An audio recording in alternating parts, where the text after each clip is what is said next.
Nabuntis ng live-in partner ko yung kapatid ko, Sender.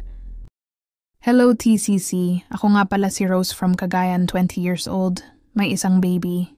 Isa akong OFW dito sa Dubai. Yung tatay ng anak ko ay pinag-aral ko sa kolehiyo.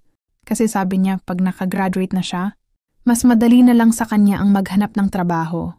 Pero wala pa akong 5 buwan dito sa ibang bansa. May nagsusumbong na sa akin na yung live-in partner ko at stepsister ko ay magkarelasyon at buntis na ito. Siyempre hindi ako naniwala kasi wala namang proof na pinapakita, puro lang naman sabi-sabi.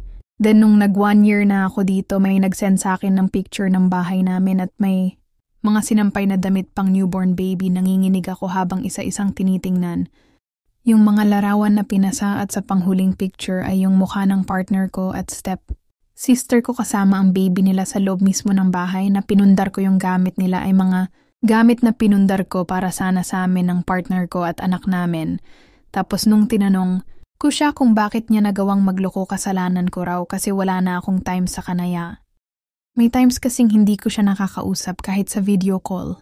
Kasi nga sa sobrang pagod sa trabaho at magkaiba pa ang oras namin, pero hindi naman ako nagkulang sa pagsuporta sa kanya.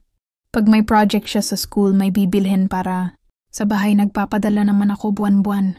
Tapos sabi niya pa, hindi naman talaga kita mahal. 12 years kami, may isang anak. Tapos hindi niya pala ako mahal. Kaya ngayon hindi na ako umuwi sa Pilipinas, mag 3 taon na ako rito sa pinapuntay ko yung sarili ko sa trabaho kasi kahit matagal na andito pa rin yung sakit. Sobrang sakit pa rin. At ngayon buntis ulit. Yung babae tapos sa bahay ko pa rin. Sila nakatira tapos ako na nga niloko. Sa akin pagalit ang lahat. Kung hindi raw ako nag-abroad, hindi masisira ang pamilya namin.